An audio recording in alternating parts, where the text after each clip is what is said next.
should apologize to Kaine and Emil, but what good would that even do? I got a fire going, Kaine. Wait, is that... Campfires? I'm so happy to get to talk to you again, Kaine. Yeah, me too. I tried everything I could think of to save you, you know. I polished you with a special cloth. I poured warm water over you. Wait, you poured water on me? Yeah, but it didn't really do much except make you all shiny. Hey, Emil. Thanks for saving me. I guess you noticed how I look different now. I'm sorry, Emil. I'm sorry for all of it. Well, I mean, this new form isn't all bad, you know? At least I can look at you when we talk, right? Hey, so why don't you tell me something about yourself? I'm not very interesting. Sorry. Come on, I just want to know you better. Please? Fine. This all happened when I was a kid. Before the whole shade possession thing. My body is... different. And when the villagers found out about it, they started treating me like a freak. But one person, my grandmother, accepted me just as I was. No matter how bad things got. She gave me the strength to keep going. She's really special to you, huh? Yeah. Oh, hey! That gives me an idea. Since we cured your petrification, we should start looking for a way to cure your possession and my body. I know we can do it if we all work together. Heck, it'll probably be super easy. Let me guess. More warm water? Okay. Can we just forget I told you about that?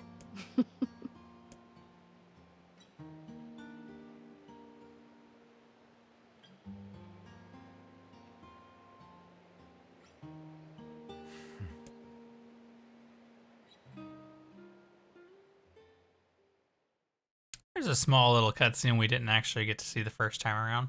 So those are the kind of little things that get added, like just small little bits of story that make up the whole picture even better. Sleep well? And yet... And for most of this stuff, I am going to skip it, because we don't need it.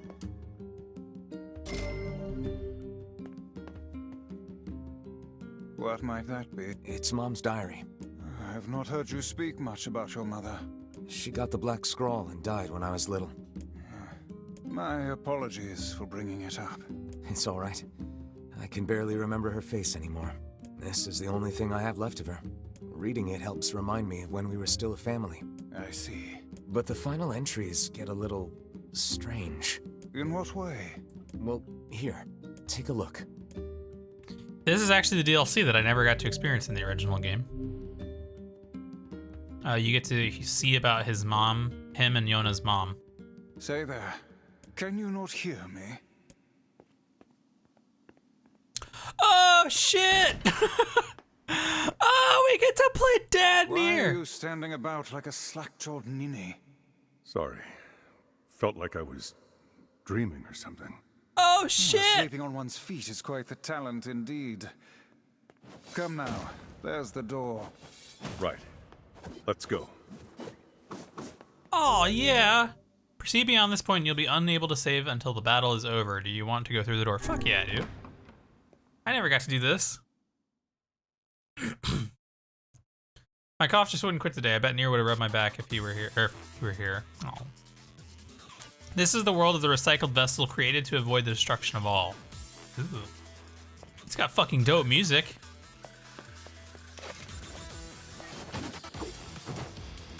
What is with this music? I did not expect this for NieR.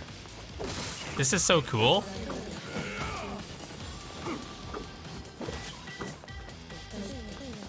Oh man, this music is awesome.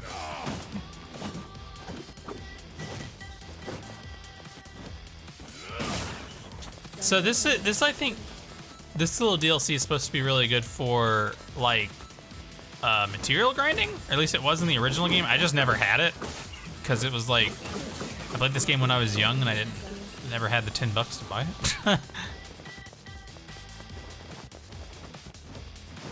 This is cool though.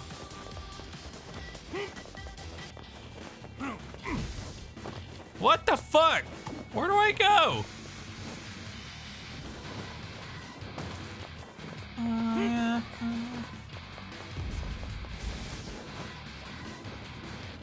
Oops. Oh, I jump all the way down. Oh, well, shit.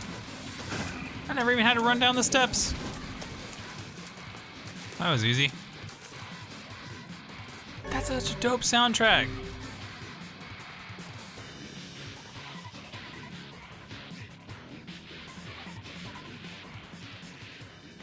The Black Scrawl, a lost destiny, a white book, a false truth. Whoa, cool. Oh, are we like going through like a bunch of different sections? Just fighting different things? God damn, the graphics look fucking crazy here.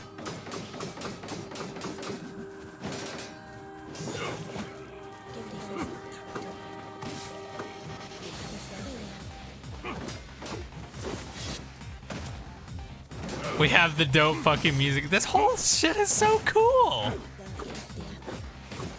Oh man, if I was a kid, I'd fucking love this. This DLC also would have made the platinum way easier because the material grinding was rough. I'm pretty sure this is supposed to give you good materials. Unless they changed it.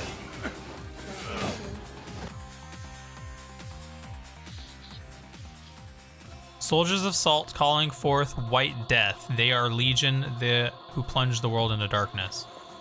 Whoa, God, this like crazy, like, this is, if you had those 3D glasses that like they used to give out as a kid, I bet you could see 3D here.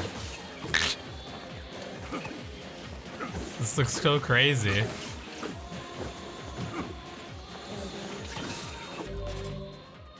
This whole ass, like, you know, this whole game takes a lot of inspiration from other games. This whole DLC has to be taking inspiration from things like Devil May Cry, right?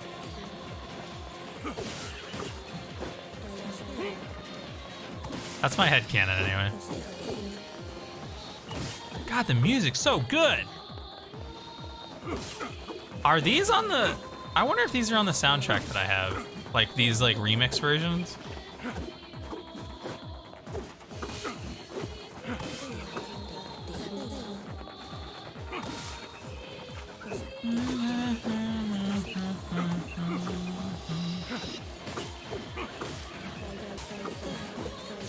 I think what it actually is, the last diary entry is like the little words that are coming up in between these little fighting sections.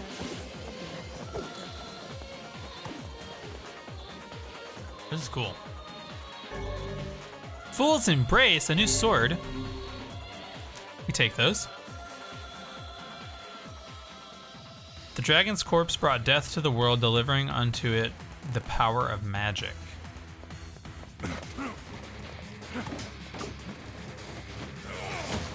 Up, up. There we go. Come on. Fucking stab him. There we go.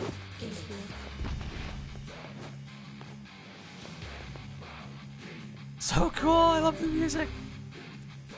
NieR brought a chick home with him. It just makes the chirps. It just makes little chirps and follows. Oh. The black sickness stains the future. The journey to return to the soulless vessels. Whoa. Oh, so now we're fighting in like the... That's cool. This DLC is awesome. This was way worth the $10 or whatever it was. I never got to play it, but this is worth.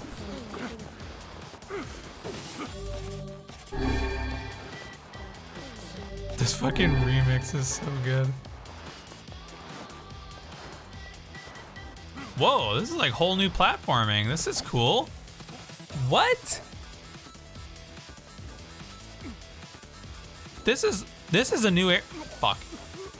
This is a new area. This is not what Facade looks like, or like the little Baron Temple. This is cool. At least the other ones were all taken like assets, but this must be like unused assets that they put into the DLC. Like this little section, like the little parkour over there. That's kind of cool. My God, this is such a cool DLC. I'm assuming it lets us go back at any point we want, right? Maybe. Possibly. I think so. My word. Something wrong? I feel as if I've just awoken from a most unpleasant dream. I know what you mean. That happens to me whenever I read it. Huh. Interesting. I couldn't make heads or tail of it beyond the fact that there was sick music. Alright, we will save.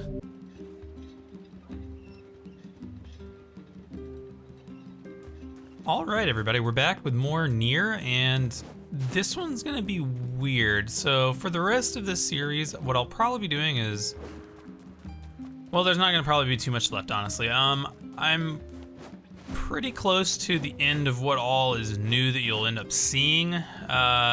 Beyond doing trophy grinding, which I don't know how many actually want to see that. I do want to get all the endings in this series. So yeah, that's like our first goal.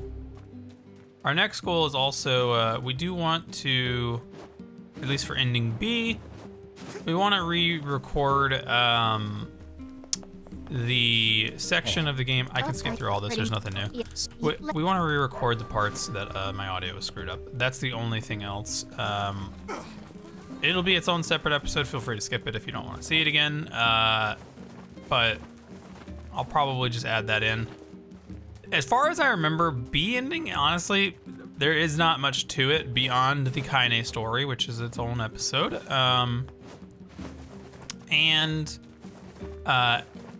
We will be covering boss fights over again from here to the end. So we don't need to watch cutscenes anymore. We just kind of go back and forth to where we originally went. It's all the same. There's nothing new there. We just get more context on the bosses. So I want to get that in. But there is the only different ending things is the endings mainly beyond the Kaine story. So we can, once again, we can skip through all this. So what I'll do is I'll probably just catch you guys back up as soon as we're about to progress. Either re-recording those sections, which might be in this episode. It probably will be in this episode. And then what we'll do is we'll either get the ending B in this episode, or we will get the ending B in the next episode and possibly ending C. Half above the entrance to the shopping district should lead to the boat landing. Yeah, that's true. Ending C and or to know the canal is D. finished. So we'll see. Hopefully this puts our days of running all But over anything behind that us. that I'm not recording, or re-recording. Faster we can save Yonah. So Let's once use we it as get often as we need. we don't need, we can skip Forest Smith, I'm pretty sure. We can, there's literally nothing new in Forest Smith. Oh, you. Yeah. Kind of busy right now. Yeah, yeah, I believe you. We can skip Forest Smith. We will skip Airy again. Beyond, again, once the boss cutscenes. Like boss cutscenes and stuff, that's all we're doing. Boss fights, that's all we're doing. I also, what I'm gonna do as a personal thing, I'm gonna try to do a save before each boss. I'm gonna try to get the trophies. So I'll probably give a showcase of those. But yeah, I just want to keep you guys informed. There's not a ton left of the series probably, but we'll make these as fun as we can. Hey, guy. We go back to the Lost Shrine, I believe. Yep. So I will catch you guys back up when we get to the boss of the Shrine Ruins, because again, there's nothing new beyond the boss fight. So we will get to the boss fight and I will catch you guys back here. Here is something new. So when we enter the Shrine Ruins, we get this cutscene.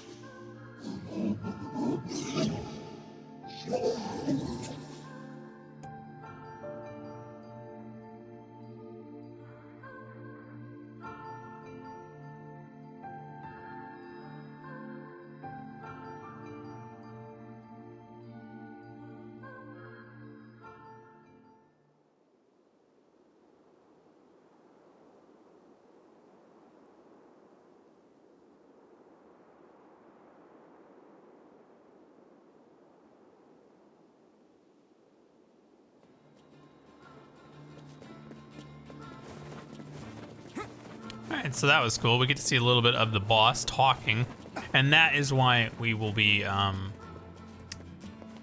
recording those segments. There is new cutscenes of the bosses. I like to believe the reason we can hear the shades now is more of like, think about this in Kaine's perspective. Like Kaine can hear shades because she's possessed by one. We know this from her backstory. So, I don't believe that NieR and Grimoire Weiss still understand them. I think it's mostly Kaine's perspective in that sense. But yeah, we will catch you guys back up for every little cutscene and then the boss fight.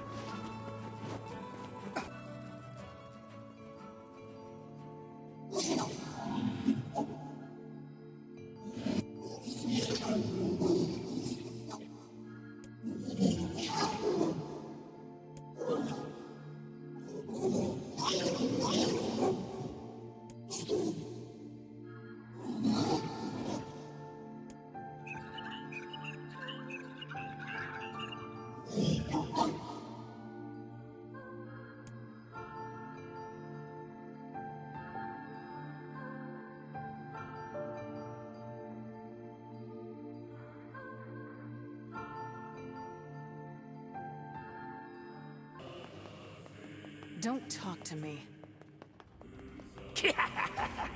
I want to kill so bad I can barely stand it.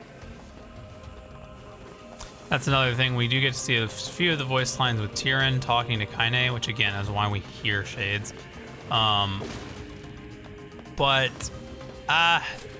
it's context that probably, I mean, it's good story context for sure, but to be recording all of it and having you rewatch the entire game just to see a couple of voice lines, probably not worth on you guys' end.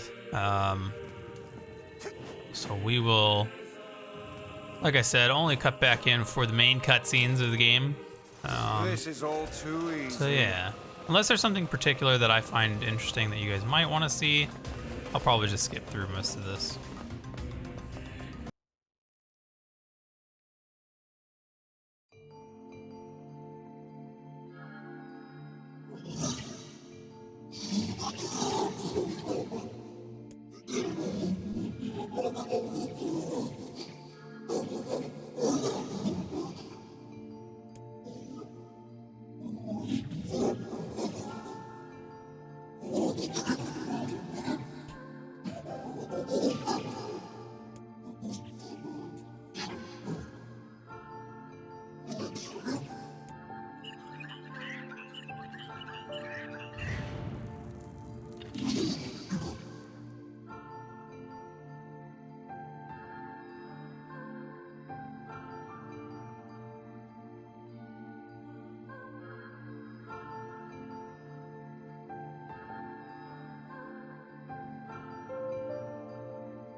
Alright, so we're back at the boss. You probably by now saw a few of the cutscenes. And like I said, there's a couple, there was only literally like 2 voice lines worth seeing, and it's just like Tyrion making light of like other shades being around and stuff. It's nothing like super duper interesting that's needed for the Let's Play, I don't think. So we're gonna save here. We're gonna save here because I'm gonna try to get the speedrun trophies, killing these guys. But what we're gonna do first is we're gonna get the story-wise, because I believe the cutscenes do count as part of the kill, unfortunately, for those trophies. So you will need to reload your saves when you want to get those trophies. So let's see here.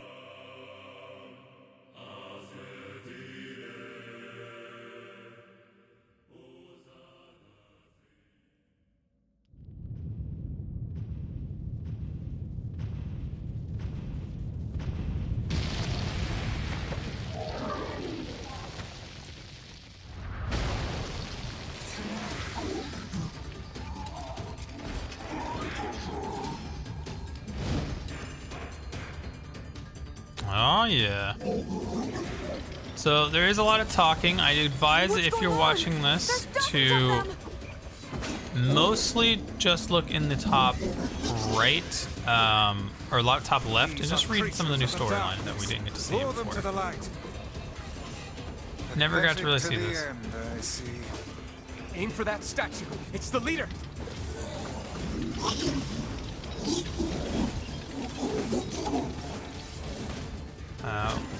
Shoot, I didn't mean to do that.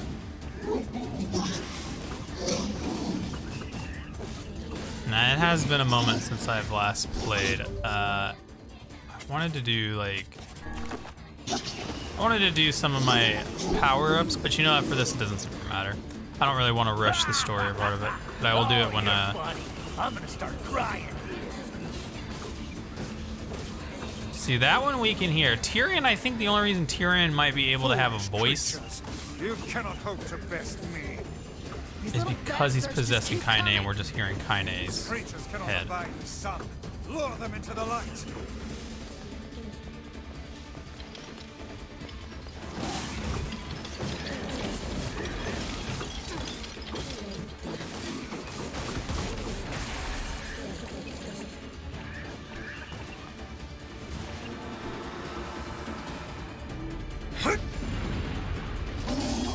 Oh yeah.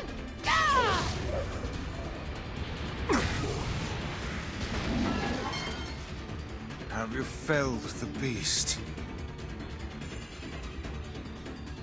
Again, these cutscenes count towards the timer. That's why we're gonna reset. Let's get the trophy. Those are my friends. This is one stubborn son of a bitch. Damn it, damn it, damn it! Hey there, Sunshine. You ain't feeling bad for this freak, are ya? Ain't no turning back now. You gotta lust for blood. Embrace the slaughter. All we know is the thrill of battle. Ain't that right, Kaine?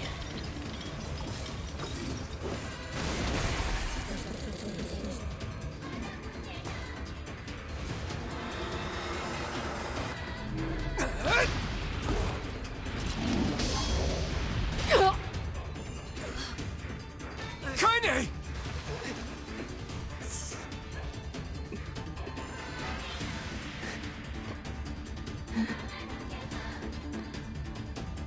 Oh, you're kidding me!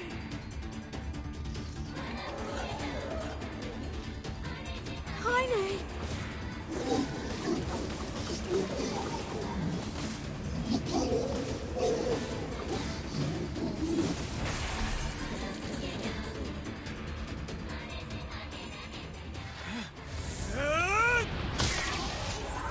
Got him.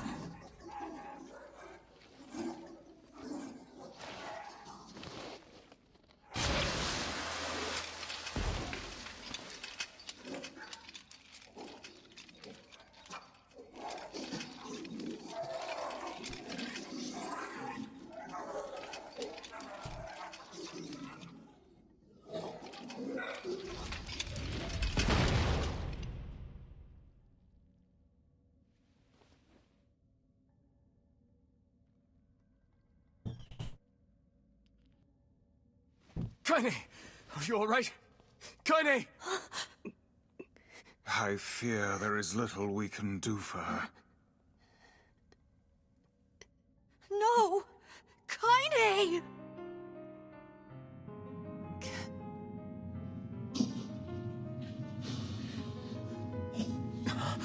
What is happening? It's all over for you, Sunshine. Kaine! Kaine!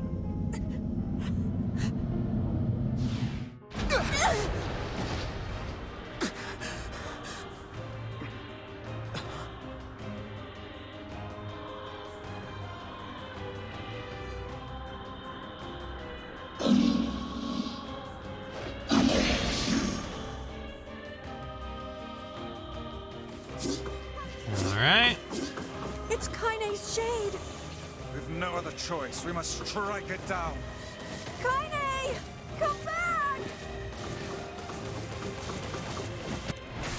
Nice. Oh dear.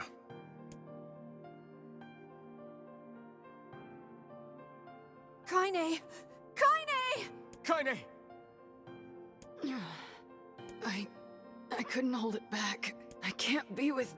We're always going to be together, Kaine. If you transform again, we'll just stop it again. As many times as it takes. I don't care how tough it is. We're gonna get you back. I like sleeping outside because I'm with you, Kaine. I'm able to ignore my appearance and keep going because of you. I'm weak, and I'm sad, and I'm lonely. But you make me strong. You're my friend, and I need you. So don't you dare leave me! All right. Stop crying. And thanks. I'm all right.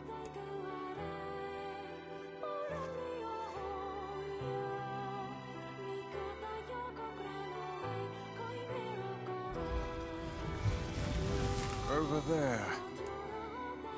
Oh yeah. All right. So in that case, what I'm gonna do, I'm gonna reload real quick, and we're gonna come back here real quick after I get those trophies. Cool. That one might not count as a trophy. Anyway, so we have that trophy now for Hansel or Gretel, I guess. Gretel. I already killed Hansel in the first part. And yeah, so those are some of the differences. It honestly is a little bit sad. You get to see the bosses. They're actually people because now we know that shades are people. It's really sad.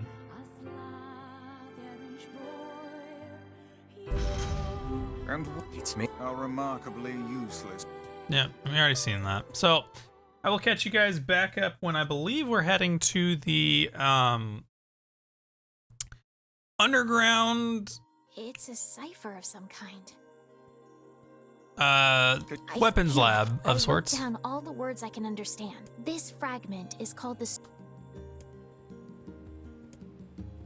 We'll go to the Forest of Myth real quick because I'll just knock that out. There's literally nothing else in it. You will I will go ahead and just skip through all the cutscenes of that so we don't have to do it later. Alright, we're now done with the Forest of Myth. And what I will do is I will head over to the Junk Heap next, and we'll re-record that storyline that we screwed up.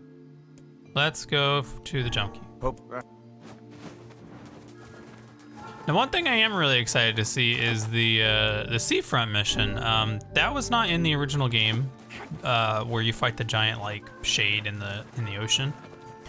So, and she had a lot of talking at the end of her cutscene. So I've been really excited to see what she's saying. So we'll do that after the Junk Heap. Once again, we'll skip through. By the way, here's a fun fact. There is a trophy for writing bores. You need to write a bore for 5 minutes. Maybe it's cumulative, but I don't know. Over the course of the game, though, write a bore for 5 minutes and you'll get a trophy for it. So we'll head to the Junk Heap. We will do our thing. Huzzah! So this thing I will re-record because I did screw up the audio and I want you guys to get a good recording of it. Plus you'll get the new story context and stuff with it. So it's not going to be all of us just skipping through the entire game, but it is going to be a large portion of this episode of us just skipping through it. I might even skip through some of the dungeon. But the cutscene wise, we're going to re-get the cutscenes. So we'll go over here. So one important thing we have to do is after we beat this ending B, we need to actually beat ending C. And for ending C, what we want to do is we want to get every weapon.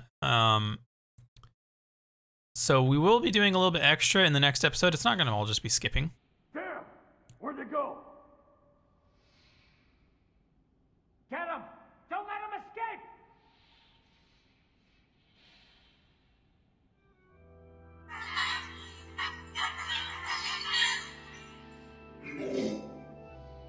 I see something over there!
are you?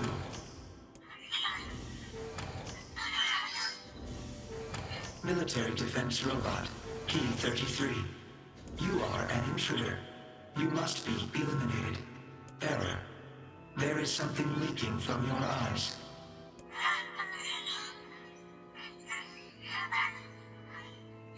What is crying? Who is Mom?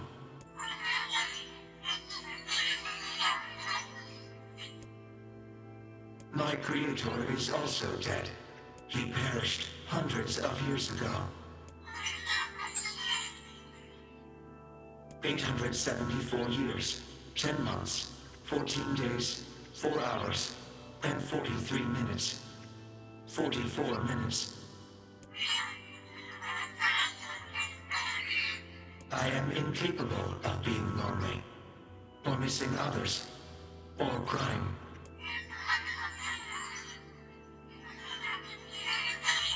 You will die.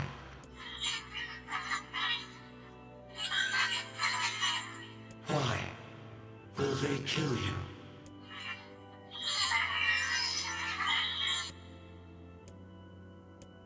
I will not permit the humans to kill Khalil.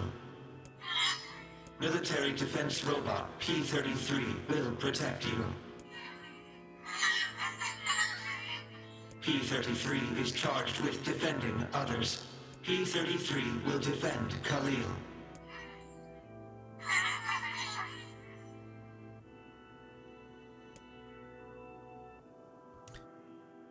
So that is the story of the robot in the shade. They're actually, again, it's sad. It makes you feel way worse for the bosses than you do any of the actual humans. Man, there's gotta be tons of machinery here. Yeah, but I don't know how much we can actually use. Oh, wow. Check this out. It looks brand new. Hey, be careful, all right? This place is dangerous. I'll be fine. Oh no! Huh? Look out! Huh?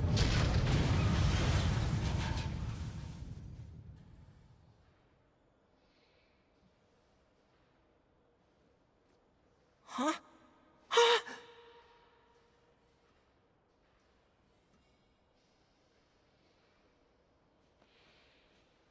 Jacob? Oh God, this can't be happening! Jacob! Jacob! No!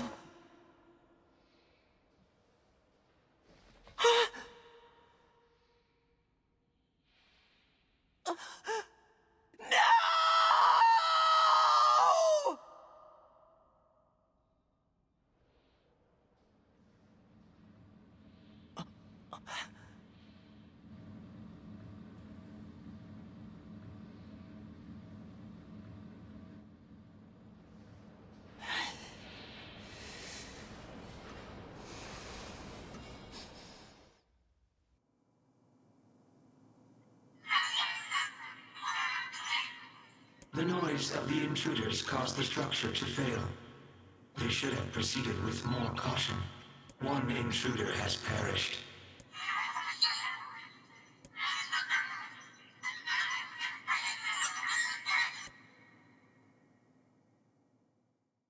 Real sad. They never actually even had a problem with the shade. The brother took it all wrong. The junkie. Perhaps we should speak to the brothers. We They knew that might was the know case, though, something because about he's a little this. bit crazy.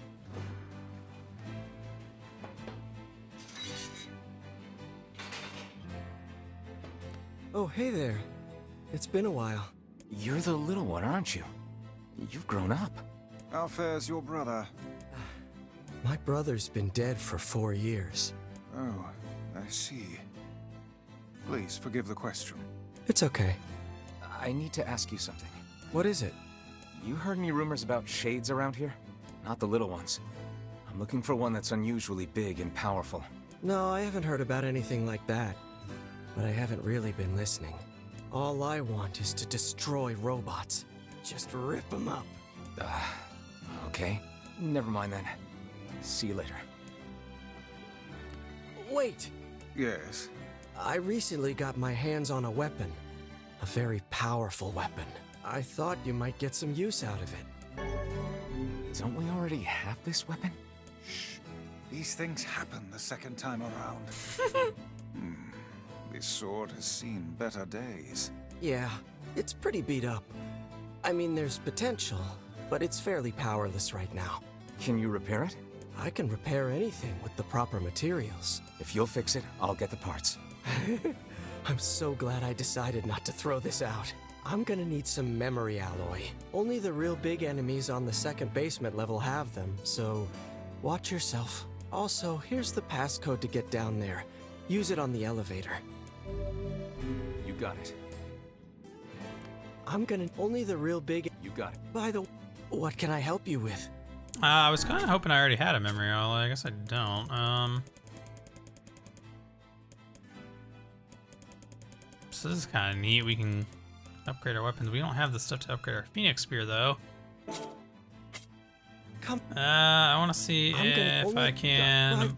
What can I help you with? Buy one? Because I don't really... Come. Yes. Okay, well... Well, dang. So, he says use it on the elevator. We'll go use the elevator. So yeah, we're gonna go do that again. This part might not have anything special, so if there isn't anything special, we are not going to show it. We're just gonna try to get through this as quick as possible. I think this is an elevator. Does this one have the E2 I can use? No? No? Okay. Alright.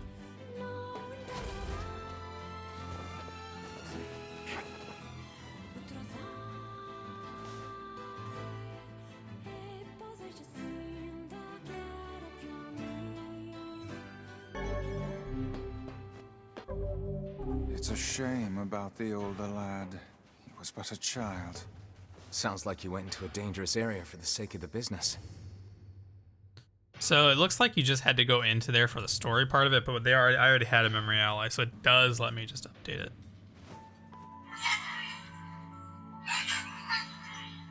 A large seagoing vessel that carries freight and passengers over bodies of water.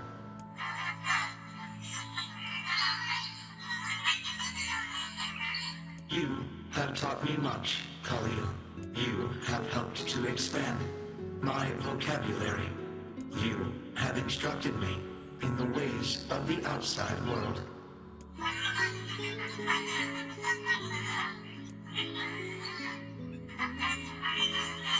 Because we are friends.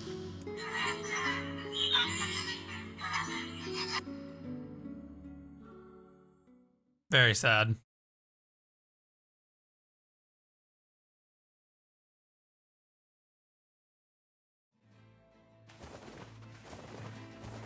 Alright, so we'll go talk to the crazy one instead. So now you really, like, as if you felt bad for this kid before, really. I mean, like, this guy's weird. Now you really don't, because he wants to fucking kill a kid in his robot. That's some pretty impressive stuff you found. I'll start upgrading your weapon right away. And since you did me a favor, I won't even charge you for it. Thanks, jerk. Well, actually, this is gonna take a little more time than I thought. No sense in you waiting around. I'll send you a letter once it's ready. That would be great.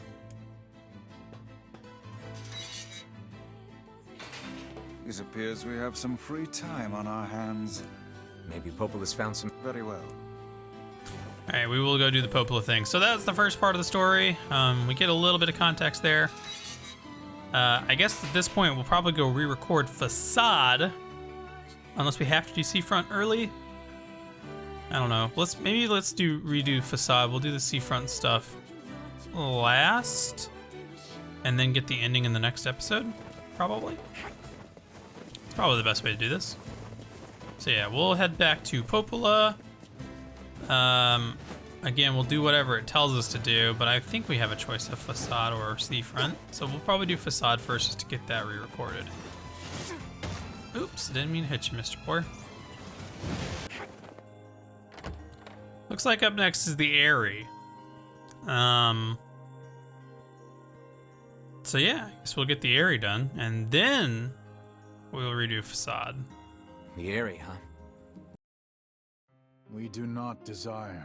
We do not desire needless conflict. If we can continue to live with humans, then we can continue to live peacefully.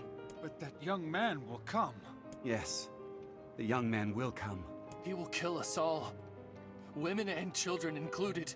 What should we do? What can we do?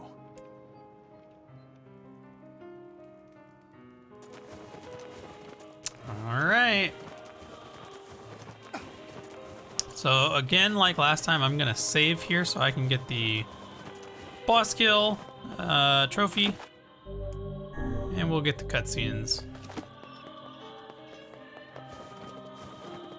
So let's see here. Nothing different from last time. We go to the chief, then we go to the shop, and we start the boss fight.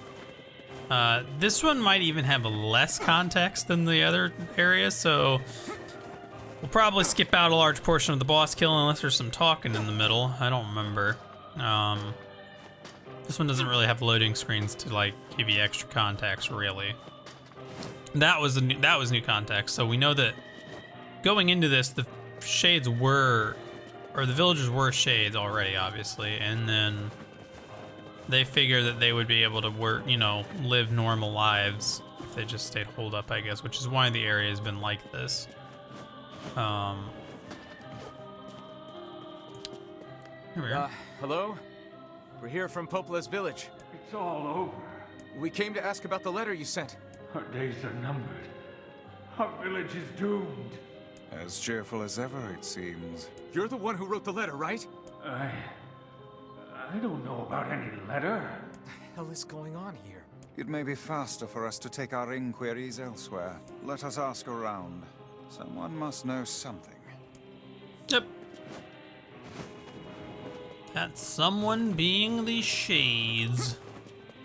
Alright, so once again, I don't think much is different here beyond that little cutscene. I'm sure there's gonna be, well, no, not really, because we know that the boss impersonates Kaine's grandmother, right?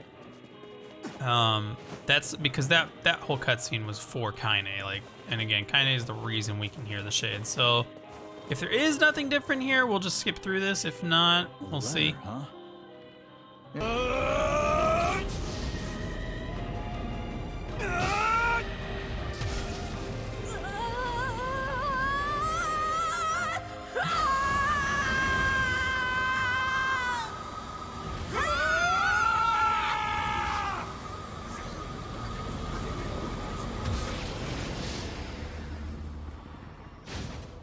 We did that pretty fast, but again, I'm pretty sure the cutscenes count for the trophy, so I don't know how long this cutscene is. If I skipped it, we would get it. But, oh well.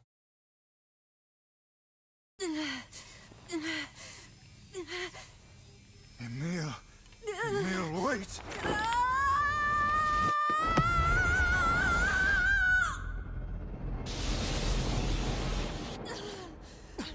Emil! He's gone. His instincts have taken hold. The ultimate weapon is being deployed. Ah, fuck. This ain't good, sunshine.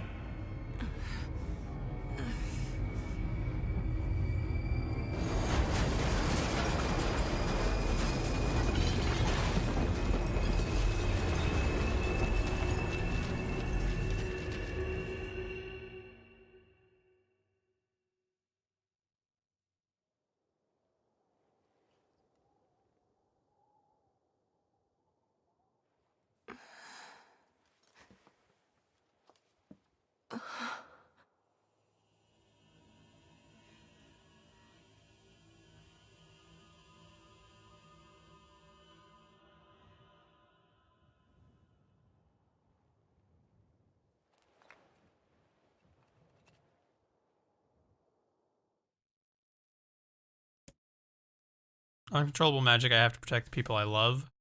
That was my only thought as I unleashed a magic powerful enough to destroy not only the Shade, but everyone else as well. All of them. So many innocent lives. Destroy, eviscerate, crush, kill. These are the dark impulses that overwrite all other thoughts. As a being that was created to be a magical weapon, these are my instincts. Or maybe it's better to call them our instincts. Emil's dream, or rampage.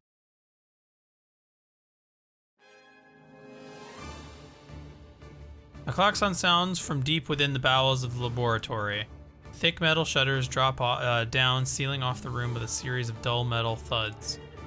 Abort the experiment. Number 6 is out of control. Everyone get out of here now. Get out of the...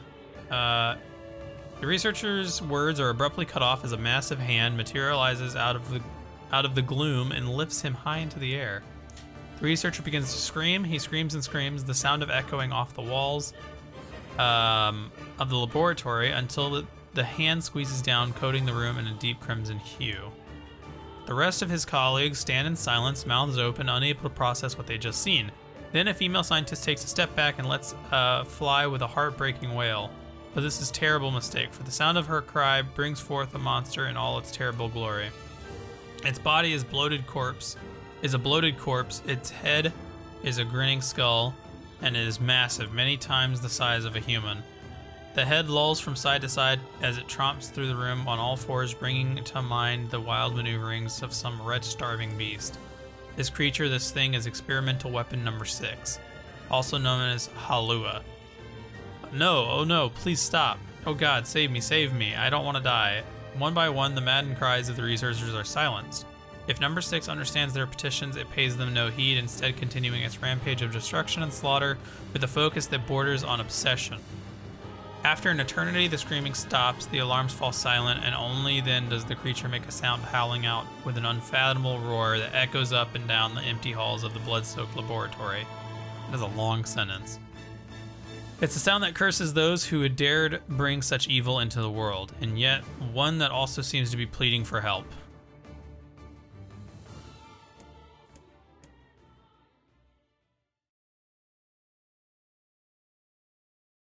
Two sets of footsteps echo in an otherwise silent corridor in the first level of the laboratory. One set belongs to a young boy, his eyes blindfolded and his hands restrained. The other belongs to a severe man in a long white coat. The man drags the boy along by means of a long chain attached to a set of shackles on his wrists. Rubble is scattered here and there across the floor of the corridor, making the journey an exceedingly difficult one for the boy who cannot see. Excuse me, could you please walk a bit slower, sir? I'm not used to being blindfolded, and rather than stopping, the man only increases his pace, causing the boy to stumble in an attempt to keep up. The last humiliation provides too much, and the boy finds himself unable to arrest his fall. Without the ability to brace himself, he topples to the floor, smashing his head on a pile of debris and causing a trickle of blood to worm its way down his pale, frightened face. Agonized by the pain, the boy inadvertently opens his eyes, causing the falling drops of blood to emit a strange crackling sound before transforming into tiny white rocks. "Close your damn eye," roars the man. Yes, sir," stammers the boy as he slams his lids shut. He hadn't realized the blindfold had slipped off during the fall, but now he keeps his eyes squeezed shut so tightly that sparkles appear against the black of his vision. The boy is Emil, also known as number 7. He's a magical weapon whose eyes are capable of turning to stone anything that falls under their gaze. "Don't look at me," barks the man. "Never look at me." "I'm sorry, sir. I'm looking at the ground now, so if you must hand me the blind..." Instead of waiting for him to finish, the man extends one foot and presses Emil's face to the floor with a heavy black boot. "Sir, stop. You're hurting me. I told you to keep you and your eyes and your mouth shut, so do it." The man knows this weapon could wipe him out with a single glance, and yet subduing him in this way gives him a sense of relief. And after making the boy sufficiently cowed, the man leans down, retrieves the blindfold, and knots it tightly around the boy's quivering head. "Right then, on your feet, let's move." Emil staggers to his feet, trying to ignore the red liquid oozing down his face. The blood doesn't matter, the pain doesn't matter, all that matters is finishing the job they had set out for him to do. The second level of the laboratory is in even worse shape than the first. The environs are littered with rubble and rock, making the thought of a decent foothold laughable. When the man's eyes linger on a section of rubble stained with a deep red, he has a sudden image of warm, gooey brownies slathered in strawberry sauce. His stomach lurches at the thought, but when he attempts to avert his eyes, they land on the remains of a human being rendered into what could only be described as paste. The man blinks, his mind goes strangely blank after attempting to determine exactly how many humans had been sacrificed to create the scattered piles of flesh around him. After a moment, his thoughts simply cease altogether, as if his mind realizes that they're trying to put such a thing into form is folly. You can go the rest of the way on your own, says the man in a voice much weaker than he wishes it to be. I mean, what does it matter? You're not even human, you're a monster. With this, the man spins around and dashes back down the hall. A helpless Emil simply listens as the footsteps of his erstwhile captor fade into the distance. Emil finds himself alone in the room with a stench of death and blood. For a moment, he considers opening his eyes, but the thought of the horrors that await him quickly squashed the plan. Instead, he stands still and listens intently. Eventually, a far-off sound reaches his ears. That's the howl I heard before. Emil resumes walking, using the sound of the distant voice to guide him, almost as if it was calling him home. By the time Emil reaches the 3rd level, he is moving on memory as much as sound. His hands and face are covered in fresh wounds from numerous falls, but every time he thinks about giving up, his mind returns to his sister. We studied together, we ate cookies together, we cried together, we laughed together, and sometimes I was the only one who got yelled at. That's why I was never lonely. Our being together allowed me to stay strong. For Emil, his sister was all he had to live for. So holding that feeling close to his chest, he presses on, one slow step after the other. Finally, Emil finds himself drawing close to a certain experimental chamber in the deepest part of the laboratory. The howl is very close now, and as he touches the switch that controls the door, he thinks about his mission. Number 6 is the ultimate weapon. She is his sister, and he must turn her to stone. The door slowly opens, revealing the massive interior in the experimentation chamber. After a few steps, Emil removes his blindfold and slowly opens his eyes. His sister lurks before him, but she looks nothing like the girl he once knew. Instead, he sees a savage beast crawling on all fours through the shredded remains of researchers. As the thing that had been his sister stops and tilts his head in Emil's direction, he focuses his gaze on it. A series of soft crunching sounds emerge from this creature as his magic does its terrible work.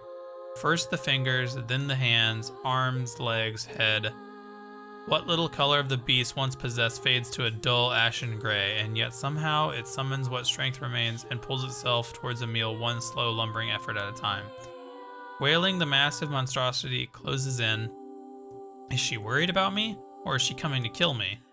Emil feels prepared to accept either outcome. After all, this was his older sister, the person he loved more than anyone else in the world. Alua, The moment Emil speaks, number 6 comes to a sudden halt. Silence descends on the chamber as the siblings stare at each other. I'm sorry, Halua, but everyone says you're too powerful. They say it's dangerous unless I seal you away. I'm so sorry. As Emil watches her body begin to turn to stone once more, number 6 simply waits in utter perfect silence. I'm sorry, I'm sorry, I'm sorry. I'm sorry. Poor Emil. The moment number 6's petrification is complete, her memories flood into Emil's mind. Two of them huddling together in the cold, all alone in the world with no one to protect them. All she wanted was to save her little brother, and yet it was that little brother who, in a sense, saved her. The moment the petrification is complete, Emil sinks into his knees, a frozen sister and a little brother racked with sin. Alone in this cold cage, the two of them weep in a single silent voice.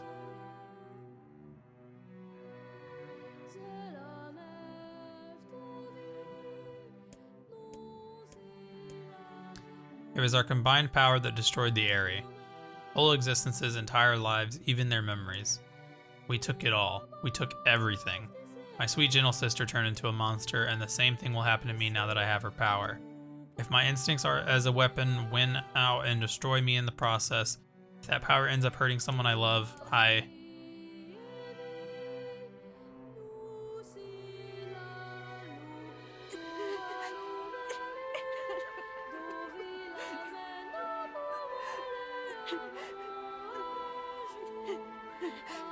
What have I done? I killed innocent people. I killed them all. But you saved us. If it wasn't for you, we'd all be dead. We owe you.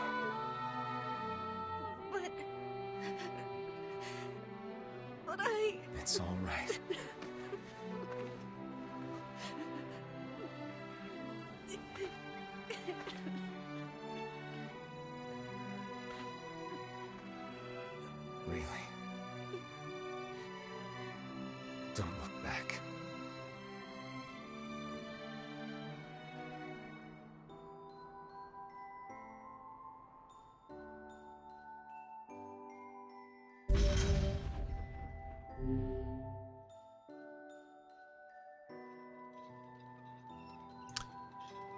We had best be off. Yeah.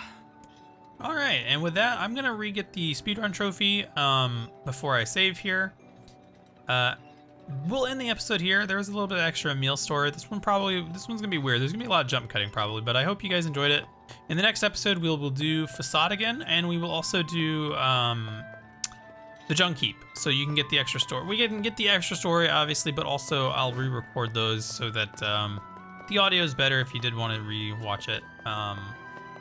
It probably won't take too long. We'll probably skip out some of the dungeon sections, but nothing too bad on either of those. They'll go very quick. So yeah, thanks so much for watching, everybody. I hope you enjoyed this episode.